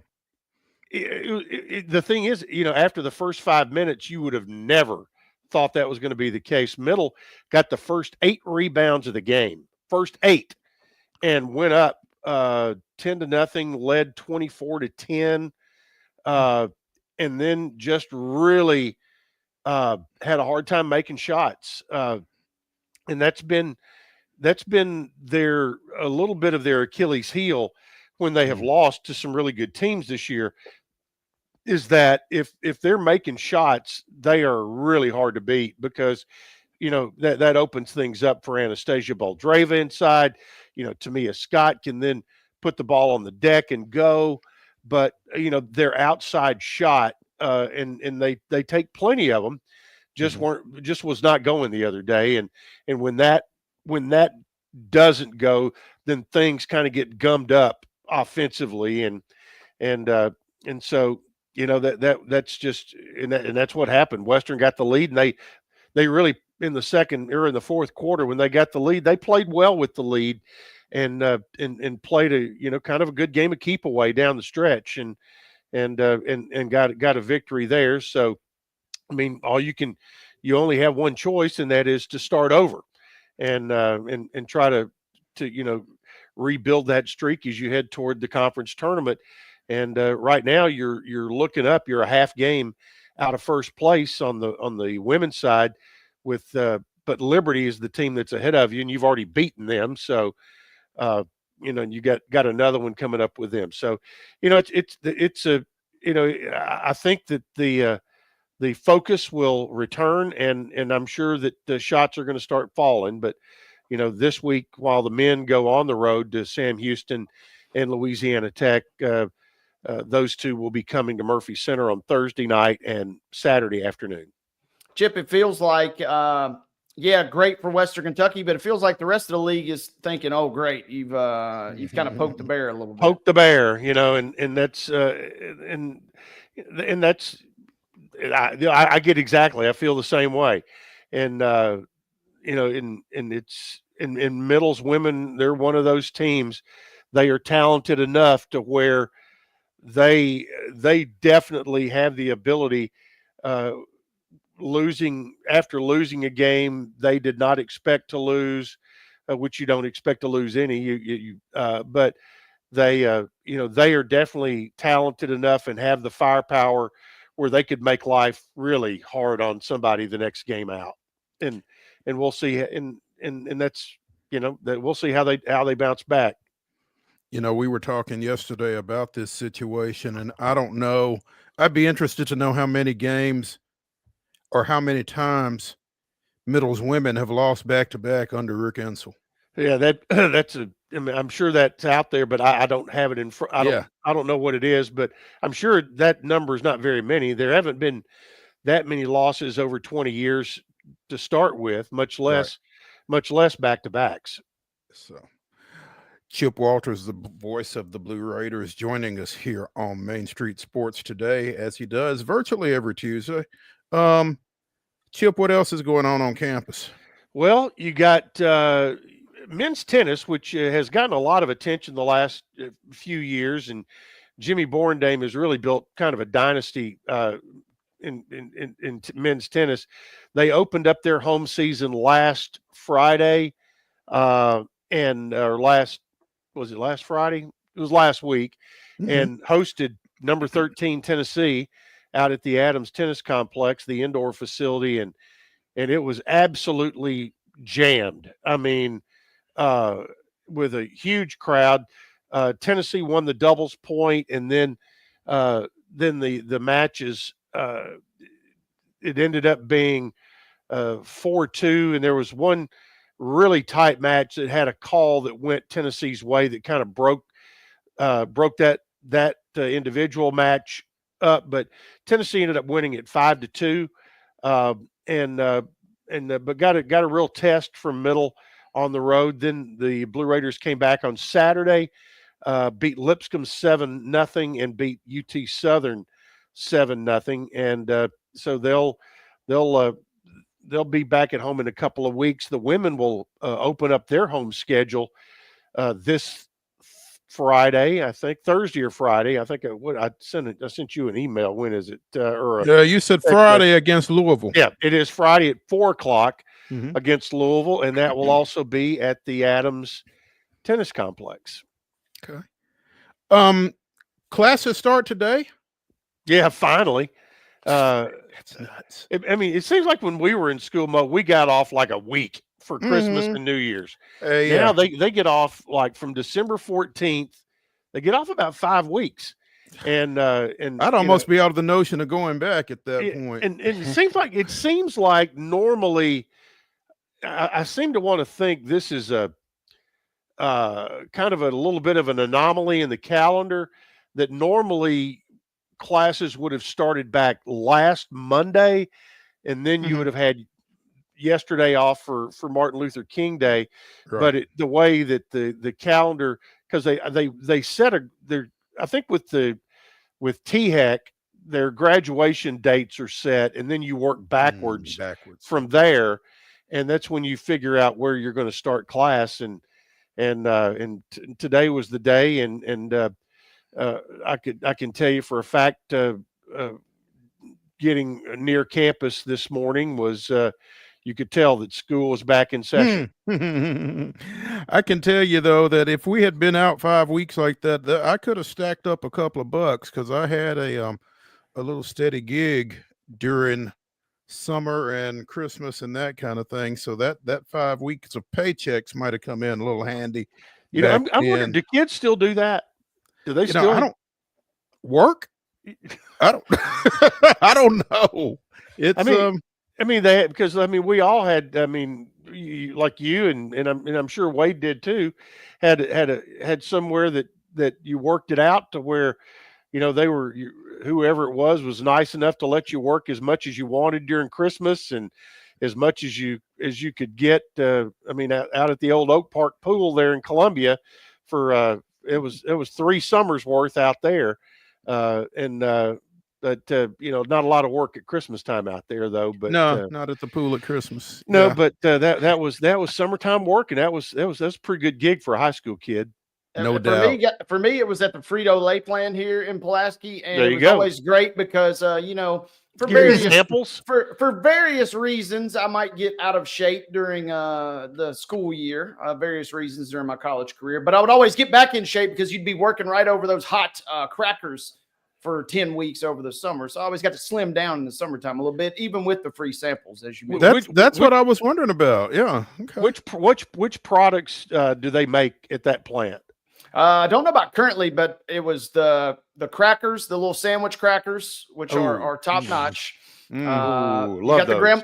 you got the grandma's cookies, and this is a wild phenomenon here in Pulaski. Depending on where you live and the way the wind is blowing, you can get a waft of the cookies. And so I hop out of my car at my house, and if the wind is blowing just right, I just smell grandma's cookies, and then the whole night is ruined because I got a sweet tooth the rest of the night. Well, as Mo knows, the bunny bread plant in Murfreesboro, you can you can smell it all over town.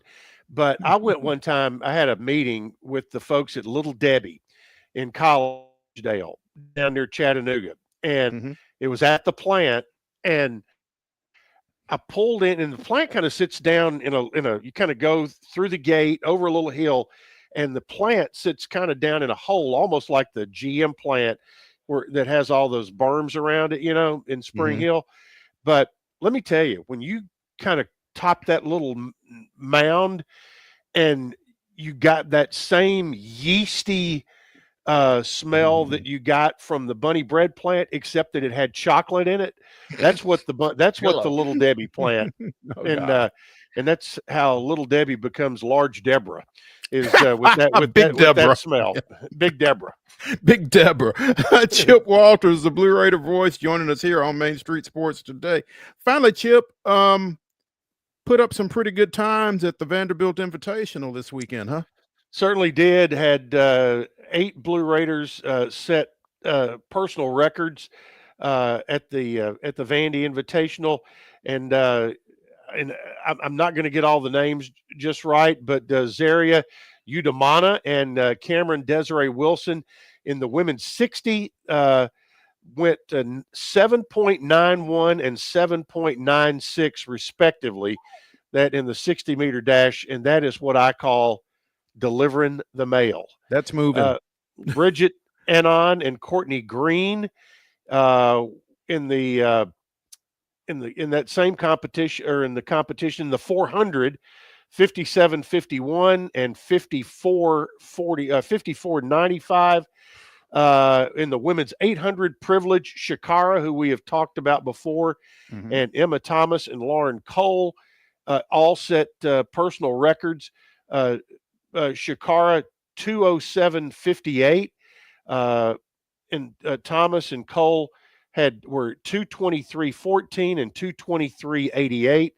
And on the men's side, John Sherman in the 60 meters, he was at 6.65 in the men's final of the 60 meters, and in the 3,000, Carmelo Canizero had his personal record in the 3,000 meter race, 8 minutes, 19.57 seconds. And next up will be in Louisville at the PNC. That will be not this weekend, but next. So they are, they're continuing to do what men's and women's track at Middle have done for over 50 years. They continue to do great things.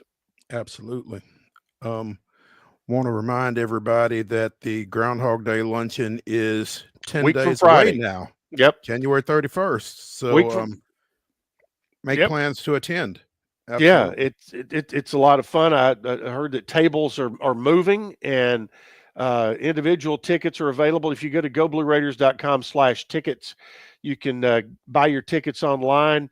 Tickets are $35 general admission.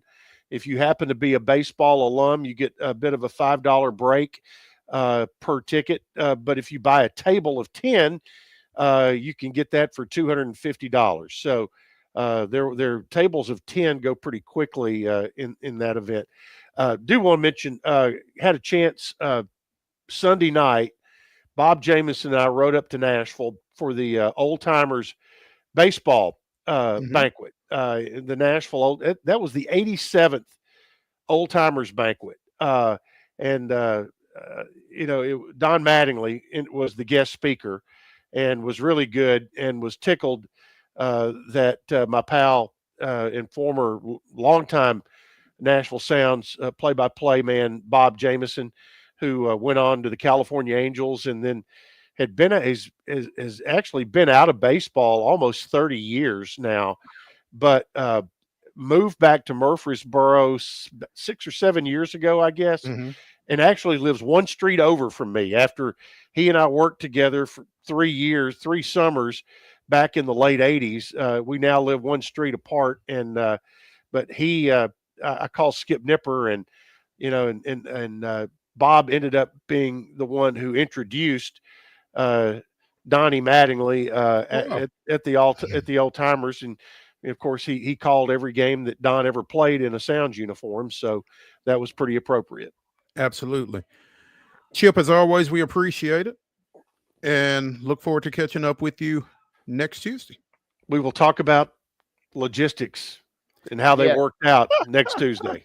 Sounds good. Be safe. Update on that. Be Thanks. safe. Stay warm. We'll talk to you.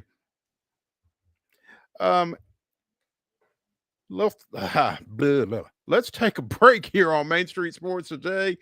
Come back, jump into the grab bag. There has been a new coach named in the National Football League. We'll tell you who named him and who he is when we come back.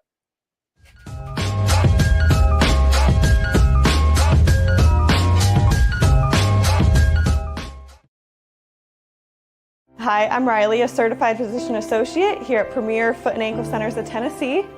We have a couple locations, Murfreesboro, McMinnville, as well as Franklin. We treat people of all ages. We're excited to get you back on your feet and hope we can help you today. Call us today to schedule an appointment. We look forward to seeing you. Because here at Premier Foot and Ankle, we believe that the journey begins with happy feet.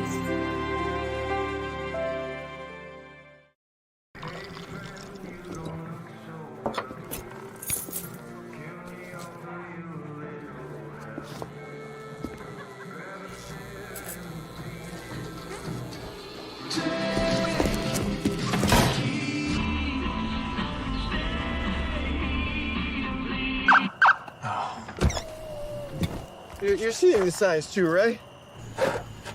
What signs? Whether you're an athlete or a weekend warrior, when it comes to your performance, don't settle for anything less than excellence.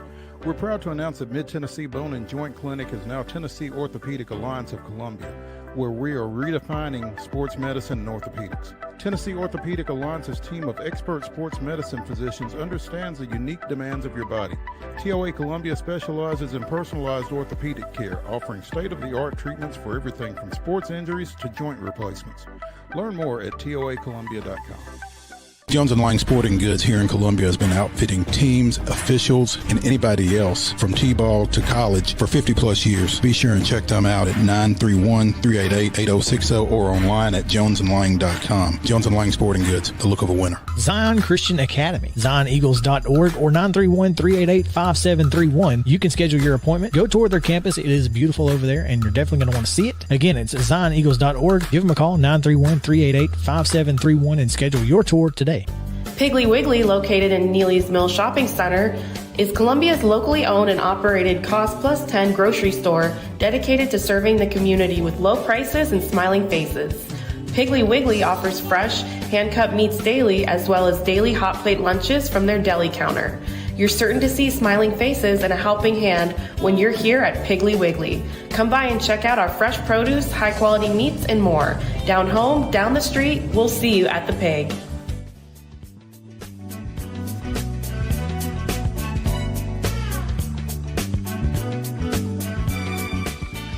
It's Top 5 Tuesday here on Main Street Sports Today, presented by the Tennessee Orthopedic Alliance of Columbia. In our final segment, Wade and I will give you our top 5 college football championship teams. Right now, though, let's get into the grab bag. Let's go to Hallis Hall in Chicago, where the Bears have named former Detroit Lions offensive coordinator Ben Johnson as their new coach. And it's been an interesting situation with Johnson because he interviewed for a number of positions last season and decided to stay put. But I don't know if this has anything to do with the disappointing 45-31 loss to Washington in the divisional round of the playoffs on Saturday night, or if it has to do with former number 1 pick Caleb Williams being on the roster as QB1 for the Bears, but you've got your quarterback and now you've got your coach that can make him go. Seems to be the rationale there in Chicago. Yeah, felt like Chicago interviewed everybody and anybody under the sun for this position, but maybe all along this was their main target, and maybe all along this was the right fit for Ben Johnson. And to your point, the offensive, man, it's hard not to kind of salivate if you're Ben Johnson, knowing that you have the nice new shiny toy to work with in Caleb Williams. And we've seen him call the shots on some epic offensive schemes the last couple of years in Detroit. So that's got to be part of the appeal. You're in an absolutely murderer's row of a division, but expectations to win that division or really compete probably going to be relatively low to start. So, I mean, it seems like a nice little safe landing spot to kind of begin your head coaching journey, I think. Not just safe, but also lucrative. $13 million for Mr. Johnson per, which kind of puts him in that range with some good and experienced coaches like Andy Reid and Mike Tomlin and others. So he's going to get paid to take the to whom much is given, much is expected. They're expecting him to elevate things as the only NFC North team that did not make the playoffs this year. Yeah, it's going to be tough. And, Chicago, until they beat the Packers somehow, some way in Week 18, they had lost like 11 in a row or 12 in a row. They were in a real weird spot once things kind of went off the rails. But they were relatively competitive at the start of the season, and we're right there in the thick of things. And then when they went off the tracks, they went off real quickly. So, I mean, there are some pieces, there are some building blocks. Just personally, man, it felt like Ben Johnson and that coaching staff in Detroit felt like those guys were all in together. And it felt like, man, if you'd have told me he was coming back again for one more year, I probably would have believed that, because it feels like they were really sitting on some unfinished business. And so hard decision, I'm sure. But after sitting out last offseason, after he was so highly coveted last year, it seems like he found the right fit this time. Again, $13 million. Kansas City's Andy Reid is the highest paid coach in the NFL at $20 million per. Sean Payton at 18, Tomlin at 16, Jim Harbaugh 16. Sean McVay is making $15 million. Kyle Shanahan's at 14, and John Harbaugh is at 12. So Ben slots in just ahead of the Ravens' longtime coach. So again, you can't think that the Bears are going to be very patient when they're shelling out that kind of money for a head coach. Yeah, and I got a few Bears fans in my life, and man, they are obviously over the moon about this, but they're also, some are flat out surprised, because this is an ownership group that has either not spent money or not done the right thing seemingly for quite a while. And you almost get the vibe that the ownership is kind of just content just to sit on their laurels and just rake in money year after year. So signs of promise, glimmers of hope. If you're Chicago, you got your head coach, you seemingly have your franchise quarterback, and you got to start getting right to work, because as you said, that is a loaded division there in the NFC North. Without question.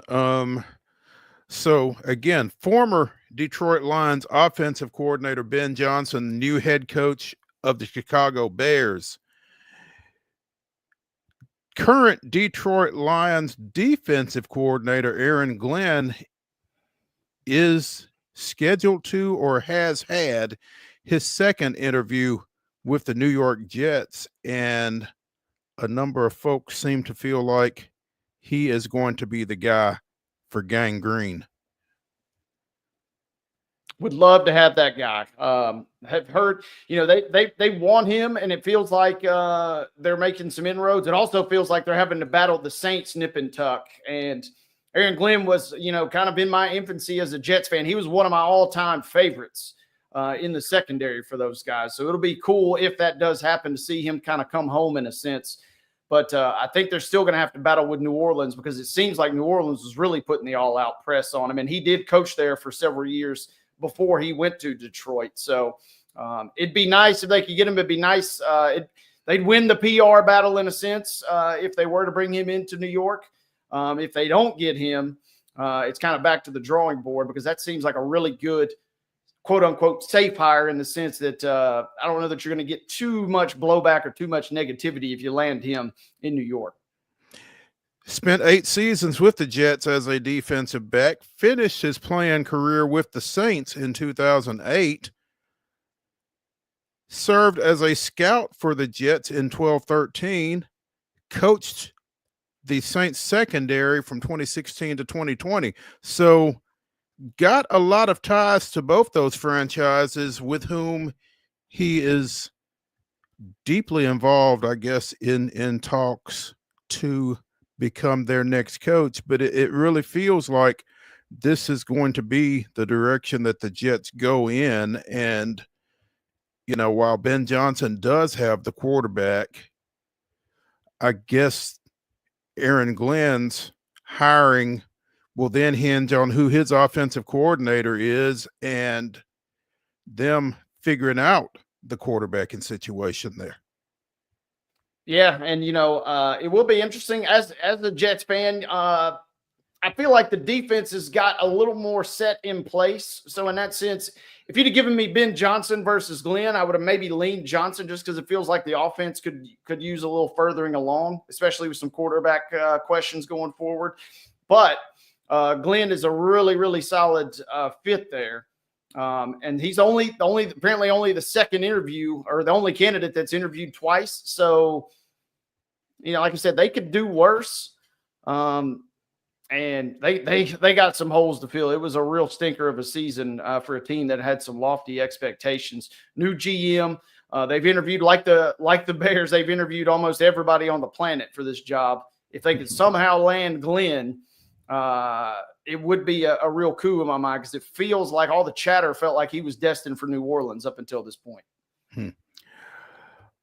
Celtics 125, Warriors 85. Worst loss of the Steve Kerr era for the Warriors. Worst loss since a 149-104 loss to the Mavericks almost, 40 years. January 15th, 1985. What is up with the Warriors, Wade? Hey, they're just not very good. The thing is, they gave us a little bit of fool's gold. They started off like 10-2, 12-3. 12-3, yeah, punching above their weight to get the season rolling. But this is kind of who they are. Curry is, having an okay season, but I mean, we're entering the twilight.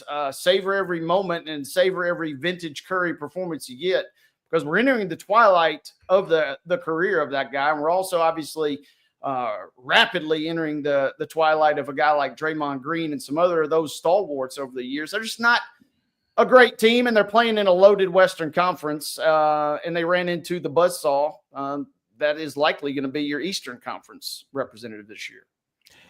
It's hard to realize Steph Curry is 36 years old, will be 37 in mid-March. So to your point, it's maybe it's just time for them to kind of retool a little bit. 21-21, they are 9-18 since that 12-3 start. So, and again, punctuated by one of the franchise's worst losses ever, and certainly their worst in the last 40 years. So, tough one last night for them as they try to get some things figured out, or just continue to muddle along. I mean, if this is who they are, then maybe there's nothing to figure out. You just do what you can with what you got.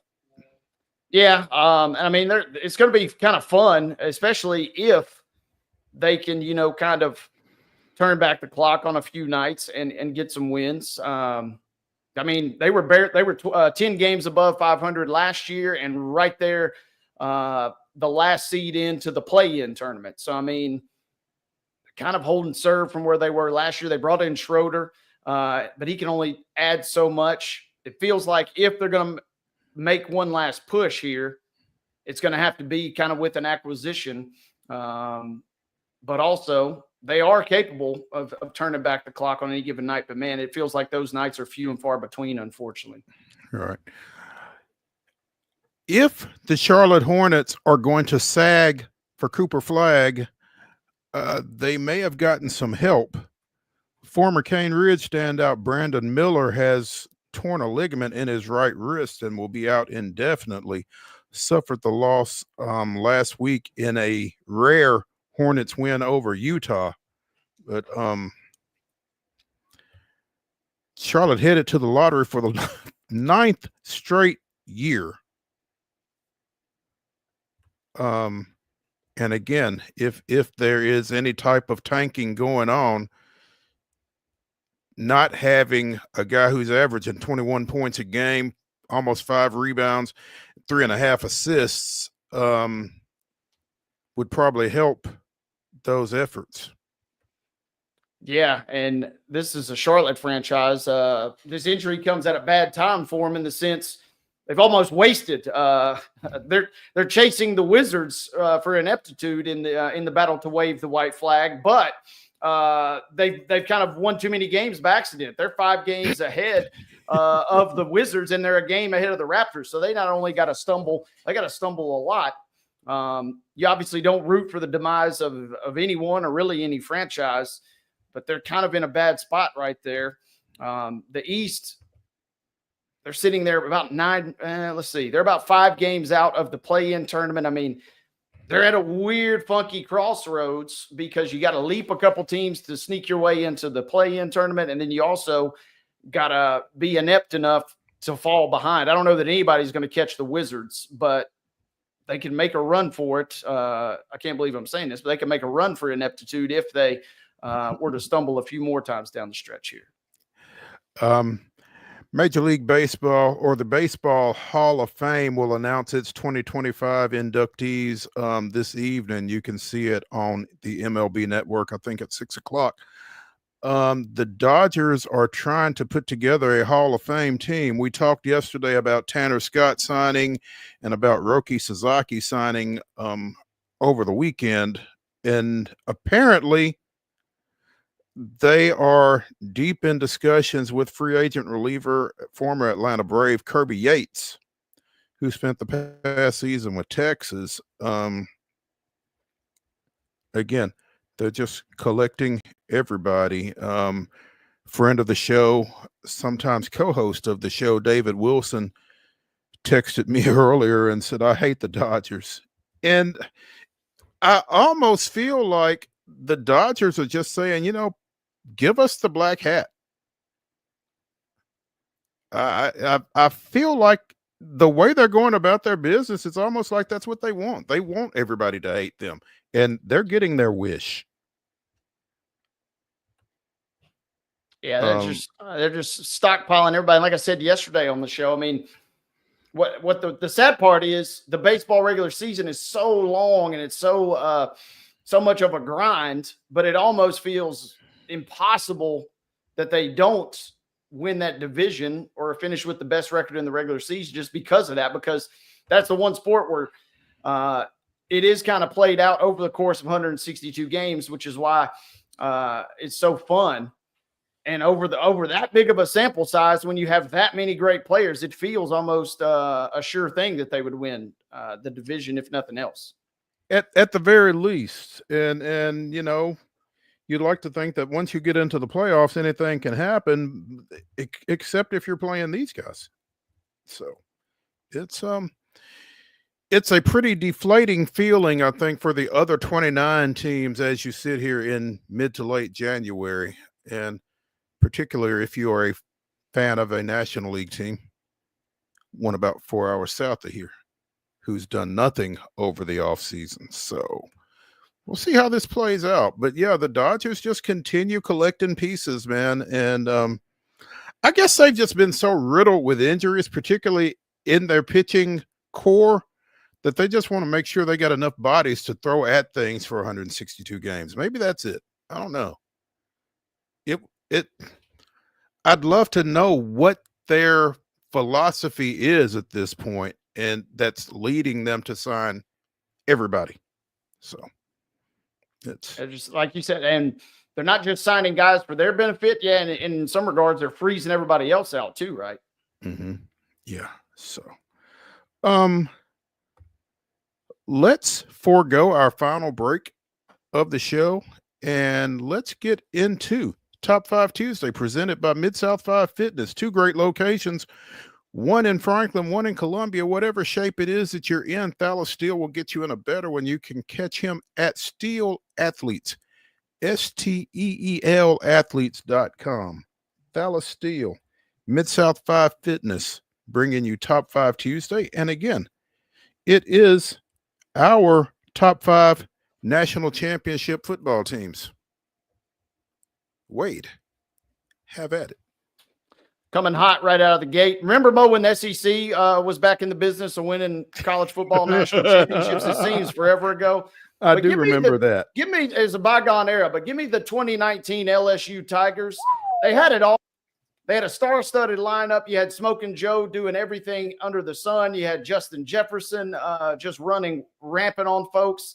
You had Coach O rolling. And then just for fun, you had Odell Beckham coming back and handing out $100 bills to the guys after they won the title. It gets no better. Give me 2019 LSU. Handing out $100 bills that folks were trying to tell you were like monopoly money, like counterfeit. No, that's U.S. currency. That was some ground level NIL back in the day. That is a great pool, and it was certainly on my list and might have been my number one had you not taken them. But instead, I'm just going to go to not just the top 5, but potentially the best college football team ever. I give you the 2001 Miami Hurricanes.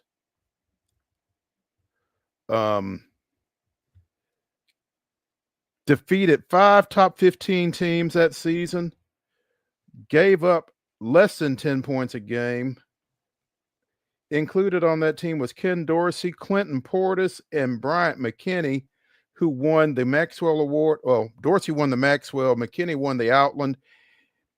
Ed Reed, 9 picks, unanimous All-American. And they just ran roughshod all year long. Their fingerprints were all across the NFL for years after that. 2001 Hurricanes, my number one. Ain't no doubt. I'll never forget Ed Reed stealing the ball on the interception return at Boston College to squeak out the win that year. That was as close as anybody played them all year. An electric team. Like you said, that was not just the greatest champ, but man, that was one of the best teams ever assembled. Right. Number 2, Mr. Neely. Man, hey, Homer bias, whatever you want to call it, but I got to go 2023, the Michigan Wolverines. I wore my hoodie last night for one last time before they had to hand the title off of the reigning national champs. They go undefeated. They beat Ohio State. They got McCarthy kind of capping his career in style. They had everything you wanted and more. They go through Alabama in one of the most electric semifinals ever played. And then they kind of ran away from Washington in the second half. It was a good night to be a Wolverine. It was a great season to go perfect. In this new era, don't know that we'll see too many perfect teams. Oregon was the only team to go through the regular season unscathed, and they got bounced. But last year, Michigan was perfect. They got to be my number 2. My number 2 is the winner of what a lot of people will tell you was the best college football game ever. It was the 2006 Rose Bowl, and it was the 2005 National Championship Texas Longhorns, led by former Tennessee Titans quarterback Vince Young, and many would tell you that was the highlight of his career, was that Rose Bowl performance. Texas scored 50 points a game that year. So, enough said. The Longhorns, my number 2. Number Next 3, for- sir. Next for me, let's turn back the clock just a little bit. Let's go 1947 for Notre Dame.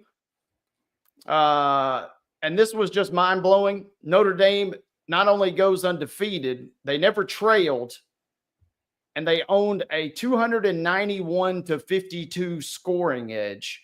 As Lou Jack wins the Heisman, George Connor wins the Outland Trophy. I didn't get to see any of these guys play, but those stats alone are pretty eye-popping for a program that's got a pretty good track record and a pretty good pedigree with some old school titles. 1947 Notre Dame, right up there for me.